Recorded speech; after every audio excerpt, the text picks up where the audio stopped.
प्यारे साथियों नमस्कार, कैसे हैं आप लोग। आई होप कि आप लोग अच्छे होंगे। आपकी स्टडी चलेगी बहुत बेहतरीन चलेगी। तो आज की क्लास में बात करेंगे क्लास 12th के हिंदी को तमाम क्वेश्चन जो आपके एग्जाम के लिए बहुत ज्यादा महत्वपूर्ण है। बाबू आप लोग अच्छे तरीके से देखिएगा, क्योंकि पूरे गैस वायरल क्वेश्चन आपके बीच हम लोग लेकर आ चुके हैं। तो आप लोग अच्छे तरीके से देखिएगा, कोई भी क्वेश्चन को न छोड़िएगा, ठीक है ना, क्योंकि पूरे गैस क्वेश्चन है। आपके क्वेश्चन बैंक से क्वेश्चन उठाया गया है, तो आप अच्छे तरीके से देखने का कोशिश कीजिएगा, ठीक है ना। तो चलिएगा बिना टाइम का क्वेश्चन की तरफ बढ़ते हैं। इससे पहले क्लास को लाइक नहीं किया तो क्लास को लाइक कर लीजिए, चैनल को सब्सक्राइब कर लीजिएगा और एक एक क्वेश्चन का आंसर हमारे साथ लगाते चलिएगा, ठीक है ना।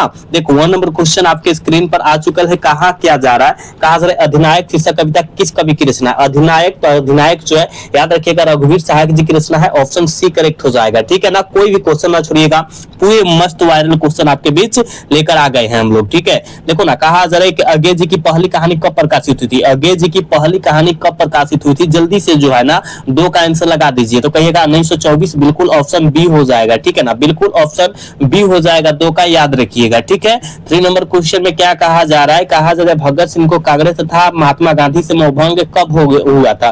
कब हुआ था जल्दी लगाओ। तो 1921 में हुआ था। ऑप्शन बी करेक्ट हो जाएगा, ठीक है ना। 3 का ऑप्शन बी हो जाएगा बाबू, याद रखना। चलो अगला क्वेश्चन देखो, यहाँ पर देखो 4 नंबर क्वेश्चन में क्या कहा जा रहा है कि प्रिंस क्रोपटिन कौन था। बाबू रे प्रिंस क्रोपटिन जो था वो कौन था, ये आपको बतलाना है। प्रिंस क्रोपटिन जो था अर्थशास्त्र का विद्वान था, यानी ऑप्शन ए हो जाएगा, ठीक है। 4 का ऑप्शन ए हो जाएगा, याद रखिएगा। अगला क्वेश्चन देखो, यहाँ जो है कहा जा रहा है, क्या थोड़ा सा जूमिंग करते हैं, ठीक है। कहा जा रहा है आर्ट उपन्यासन कहाँ के लोगों पर सर्वाधिक प्रचलित हुई थी, तो यूरोप के लोगों पर। ऑप्शन सी हो जाएगा, ठीक है। पूरे इंपोर्टेंट क्वेश्चन है, आपको याद रखना है। चलो इसका आंसर लगाओ। कहा जा रहा है कि कौन सी रचना बालकृष्ण भट्ट द्वारा रचित नहीं है। कौन सी रचना जो है बालकृष्ण भट्ट के द्वारा नहीं रचा गया है, तो हमने बतलाया था ये भी क्वेश्चन के मेघदूतम जो है ना बालकृष्ण भट्ट के द्वारा नहीं रचा गया। बिल्कुल ऑप्शन सी करेक्ट हो जाएगा, याद रखिएगा। अगला क्वेश्चन बाबू से यहाँ जो है 7 नंबर क्वेश्चन में क्या कहा जा रहा है, उसने कहा था कहानी में किस शहर का चित्रण है। उसने कहा था कहानी में किस शहर का चित्रण है, ये बतलाना है। तो उसने कहा था कहानी में अमृतसर का चित्रण है।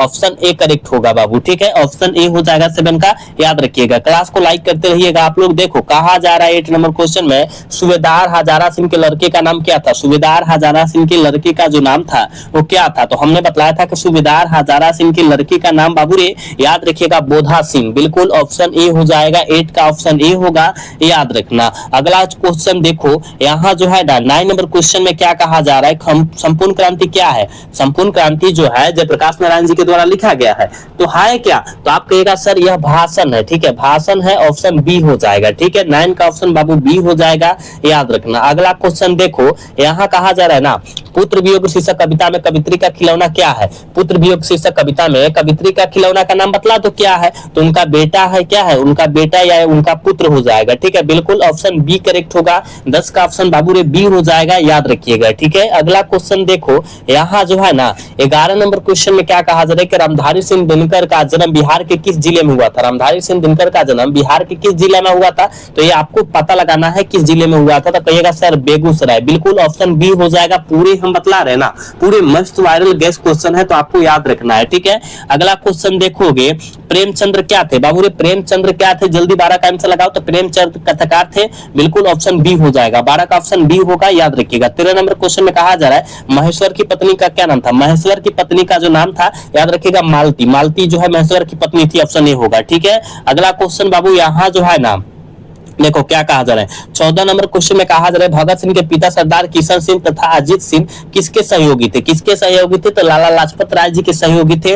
बिल्कुल ऑप्शन बी हो जाएगा, ठीक है। 14 का ऑप्शन बाबू बी हो जाएगा, याद रखिएगा। अगला क्वेश्चन देखोगे 15 नंबर क्वेश्चन में कहा जा रहा है पुंडलिक जी कौन थे। पुंडलिक जी कौन थे, जल्दी लगा दो। 15 का आंसर क्या हो जाएगा, जल्दी लगाओ। तो आप कहेगा सर पुंडलिक जी याद रखिएगा शिक्षक थे। क्या भितिहारवा से बुलाए गए एक प्रकार का शिक्षक थे। ऑप्शन क्या हो जाएगा, बी करेक्ट होगा, ठीक है। देख बाबू इसका आंसर लगाओ। तो कहा जा रहा है ओ मेरे सपने, क्या ओ मेरे सपने किस लेखक की रचना है। ओ मेरे सपने जो है वो किस लेखक की रचना है, जल्दी से जो है ना 16 का आंसर लगा दो आप सब, क्या हो जाएगा, ठीक है। तो आप कहेगा सर जगदीश चंद्र माथुर जी की रचना है। बिल्कुल ऑप्शन बी हो जाएगा। 16 का ऑप्शन बिल्कुल ऑप्शन बी होगा, याद रखिएगा। चलो बाबू अगला क्वेश्चन का आंसर लगाओ। कहा जा रहा है कि बोलते क्षण किस साहित्य विधा की कृति है। बोलते क्षण किस साहित्य विधा की कृति है, जल्दी लगाओ। 17 का आंसर क्या हो जाएगा। तो आप कहेगा गुरुदेव ये जो है ना याद रखिएगा निबंध है, ऑप्शन ए हो जाएगा, ठीक है ना। याद रखिएगा बोलते क्षण याद रखिएगा निबंध है, आपको याद रखना है, ठीक है। अगला क्वेश्चन का आंसर आप लोग लगाइएगा। देखो कहा जरा भरपेट शब्द में कौन सा उपसर्ग है, देखो भर अलग हो जाएगा रे बाबू, ठीक है, भर अलग प्लस में पेट अलग हो जाएगा, तो भर जो हो जाएगा उपसर्ग हो जाएगा, पेट जो होगा प्रत्यय हो जाएगा, यानी ऑप्शन सी करेक्ट हो जाएगा, ठीक है। चलो कहा जा रहा है, देखो कहा क्या जा रहा है कि सिपाही की मां शीर्षक पाठ में मुन्नी का उम्र कितनी हो गई थी। सिपाही शीर्षक पाठ में जो है मुन्नी का उम्र जो है 14 वर्ष हो गई थी, कितना 14 वर्ष हो गई थी, यानी ऑप्शन सी करेक्ट हो जाएगा 19 का। 20 नंबर क्वेश्चन में कहा जा रहा है नामवर सिंह का जन्म कब हुआ था।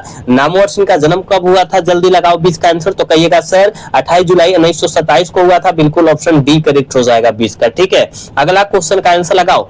कहा जा रहा है कि नामवर सिंह बीए कब किए, बाबू रे नामवर सिंह जो है बीए कब किए थे, ये आपको लगाना है आंसर, ठीक है। नामवर सिंह बीए कब किए थे, जल्दी से लगाओ, तो कहिएगा सर नामवर सिंह जो बीए किए थे 1949 में किए थे, बिल्कुल ऑप्शन ए हो जाएगा, बिल्कुल ऑप्शन ए हो जाएगा, याद रखिएगा। ये देखो कहा जा रहा है, कहा जा रहा है कि सूर सागर में रचे गए पदों की संख्या कितनी है। सूर सागर में रचे गए पदों की संख्या बतलाओ तो कितनी हो गई थी, कितनी रचा गया था, तो 1.25 लाख, कितना 1.25 लाख को रचा गया था, यानी ऑप्शन क्या हो जाएगा, सी करेक्ट हो जाएगा, ठीक है। क्लास को लाइक करते रहना है सारे बच्चे को। कहा जा रहा है 23 नंबर क्वेश्चन में कि निम्नलिखित में से कौन सी रचना निराला की है। कौन सी रचना जो है पूरी निराला जी की है, तो हमने बतलाया था, याद रखिएगा निराला जी की पूछा गया है, तो आपको घबराना नहीं है, अच्छे तरीका से लगाना है। राम की शक्ति पूजा, ऑप्शन क्या हो जाएगा, सी हो जाएगा। यहाँ रामचरितमानस जो है तुलसीदास के द्वारा लिखा गया, झारना जो है जयशंकर प्रसाद जी के द्वारा लिखा गया है, सूरसागर जो है सूरदास जी के द्वारा लिखा गया है, तो ये सारे याद रखना है, ठीक है। करेक्ट ऑप्शन इसका सी होगा। चलो इसका आंसर लगाओ तो क्या हो जाएगा, इसका आंसर लगाओ सारे बच्चे। देखो कहा जा रहा है ना संकल्प में कौन सा उपसर्ग हो जाएगा, देखो सम प्लस क्या होता है, इसका उपसर्ग जब संधि विच्छेद करेंगे तो सम प्लस कल्प होता है, क्या होता है, सम प्लस कल्प होता है, यानी सम उपसर्ग हो जाएगा, कल्प प्रत्यय हो जाएगा, यानी ऑप्शन करेक्ट सी हो जाएगा, ठीक है। अगला क्वेश्चन देखोगे, कहा जा रहा है कि अर्थ का विशेषण है। बाबू अर्थ का विशेषण क्या होता है, तो अर्थ का विशेषण जो होता है वार्थिक हो जाता है, ऑप्शन सी करेक्ट हो जाएगा ना, याद रखिएगा 25 का ऑप्शन सी हो जाएगा। क्लास को सारे बच्चे लाइक कीजिए जितने बच्चे देख रहे हैं। कहा जा रहा है कि नमक का विशेषण है। बाबू ये नमक का विशेषण क्या होता है, तो नमक का विशेषण जो होता है याद रखिएगा वो नमकीन होता है, ठीक है ना। भारत का भारतीय होता है, आपको याद रखना है। जात का जातीय होता है, ये भी याद रखना है। इसका आंसर लगाओ तो क्या कहा जा रहा है। हिंदी भाषा में वचन कितने प्रकार के होते हैं, हिंदी भाषा में वचन कितने प्रकार के होते हैं, तो 2 प्रकार के, संस्कृत में 3 प्रकार का होता है, ठीक है, इसमें 2 प्रकार का होता है हिंदी में, ठीक है, ऑप्शन बी करेक्ट होगा। इसका आंसर लगाओ तो 28 का आंसर का कहा जा रहा है, कहा जा रहा है वैसा काव्य जो बिल्कुल अन्य छंदों से पूर्णतः स्वतंत्र होता है उसे हम लोग क्या कहते हैं, उसे हम लोग क्या कहेंगे, तो याद रखिएगा मुक्तब काव्य कहेंगे, ऑप्शन ए हो जाएगा 28 का, ठीक है, 28 का ऑप्शन ए होगा, याद रखिएगा। अगला क्वेश्चन देखो बाबू, यहाँ जो है ना कहा जा रहा है 29 नंबर क्वेश्चन में कि आचार्य रामचंद्र शुक्ल को शिकायत थी। आचार्य रामचंद्र शुक्ल को जो है किससे शिकायत थी, जल्दी बतलाओ। 29 का आंसर क्या हो जाएगा, तो कहिएगा सर ये आधुनिक कविता से शिकायत थी, ऑप्शन बी करेक्ट हो जाएगा, ठीक है। अगला क्वेश्चन कहा जा रहा है हजारी प्रसाद द्विवेदी थे। बाबू ये हजारी प्रसाद द्विवेदी जी क्या थे, ये बतलाओ तो, जल्दी बतलाओ। 30 का आंसर क्या हो जाएगा, कहिएगा सर वो जो थे निबंधकार थे, आलोचक थे, उपन्यासकार थे, इनमें से सभी हो जाएगा, ऑप्शन डी हो जाएगा। 30 का ऑप्शन डी हो जाएगा। चलो इसका आंसर लगाओ। यहाँ 31 नंबर क्वेश्चन में कहा जा रहा है कि लहरों के राजहंस किनकी रचना है, लहरों के राजहंस किस लेखक की रचना है, जल्दी लगाओ तो मोहन राकेश जी की रचना है, बिल्कुल ऑप्शन बी करेक्ट हो जाएगा। अगला क्वेश्चन का आंसर बतलाओ, दिन रात कौन सा समास है, बीच में जहां डंटवा दिखाई दे, हाइफनवा दिखाई दे, वह जो होता है वो द्वंद्व समास का उदाहरण है, बिल्कुल ऑप्शन बी हो जाएगा। 32 का ऑप्शन बी होगा, याद रखिएगा, ठीक है ना। चलो ये बहुत इंपॉर्टेंट क्वेश्चन है बाबू, जल्दी से इसका आंसर आप लोग लगाओ, क्या हो जाएगा। देखो कहा जा रहा है कि वजूद का अर्थ क्या, वजूद शब्द का अर्थ क्या होता है, तो वजूद मतलब होता है अस्तित्व, ठीक है ना, ऑप्शन ए हो जाएगा। 33 का ऑप्शन ए हो जाएगा, याद रखना है। अगला क्वेश्चन का आंसर लगाओगे, देखो ये भी बहुत इंपॉर्टेंट क्वेश्चन है, ये भी क्वेश्चन जो है बहुत इंपॉर्टेंट है। कहा जा रहा है कि यथासंभव कौन सा समास है, यथासंभव जो होता है अव्ययीभाव समास होता है, क्योंकि यथा जो है बाबू यथा अलग है, प्लस में संभव जो है अलग है, इसमें 2 गो जो है तो क्या बना है, प्रत्यय बन रहा है ना, प्रत्यय और उपसर्ग बन रहा है, तो याद रखिएगा यहाँ यथा और संभव अलग है, इसलिए व्ययभाव समास होगा। यथाशक्ति है, यथाशीघ्र है, भरपेट है, प्रतिकूल है, ऐसा शब्द जब भी आता है वह जो होता है अव्ययीभाव समास का उदाहरण हो जाता है। ठीक है, अगला क्वेश्चन देखो, कहा गया है कि डॉक्टर पंत ने लेखक को कितने रुपया दिए। डॉक्टर पंत ने लेखक को कितने रुपया दिए, तो 300 रुपया दिए। बिल्कुल ऑप्शन ए हो जाएगा। ठीक है, ऑप्शन ए होगा, याद रखना।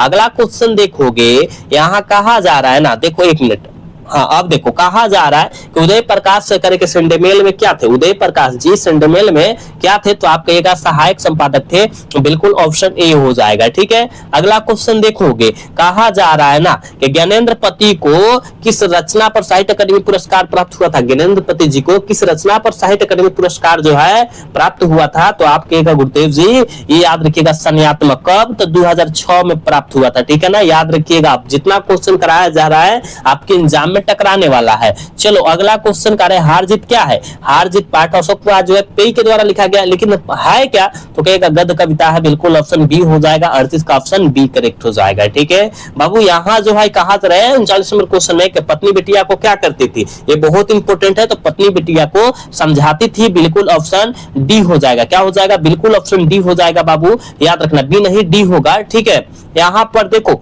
40 नंबर क्वेश्चन का आंसर लगाओ तुम सब। देखो बाबू क्या कहा जा रहा है, कहा जा रहा है विनोद कुमार शुक्ल की किस कृति पर मणिकौल में फिल्म बनाई गई थी। देखो विनोद कुमार शुक्ल जो है कौन से कृति रचे थे कि उन पर जो है एक फिल्म बनाई गई थी, उसका नाम क्या था, तो नौकर की कमीज। बिल्कुल ऑप्शन सी हो जाएगा। 40 का ऑप्शन सी होगा, याद रखिएगा। क्लास को लाइक करते चलिए सारे बच्चे। ठीक है बाबू, 41 नंबर क्वेश्चन में कहा जा रहा है प्यारे नन्हे बेटे को कविता में लोहा किसका प्रतीक है। प्यारे नन्हे बेटे में जो है लोहा में जो है लोहा किसका प्रतीक होता है। 41 का आंसर लगाओ तो बाबू क्या हो जाएगा, तो कहिएगा सर कर्म का प्रतीक होता है। ऑप्शन डी हो जाएगा। ठीक है, यहाँ पर 42 नंबर क्वेश्चन में कहा जा रहा है रघुवीर सहाय का जन्म स्थल कौन सा है। रघुवीर सहाय का जन्म स्थल जो है बाबू कौन सा है, जल्दी 42 का आंसर लगा दो। 42 का आंसर जल्दी लगाओ तो लखनऊ है। बिल्कुल ऑप्शन बी हो जाएगा 42 का। ठीक है, अगला क्वेश्चन देखो 43 नंबर क्वेश्चन में कहा जा रहा है कि उषा शीर्षक कविता में जो है कवि कौन है। उषा शीर्षक कविता के कवि कौन है, जल्दी बतलाओ। उषा, तो याद रखिएगा शमशेर बहादुर सिंह हो जाएंगे। ऑप्शन बी करेक्ट हो जाएगा। 43 का ऑप्शन बी होगा, याद रखिएगा। अगला क्वेश्चन देखो, कहा जा रहा है ना,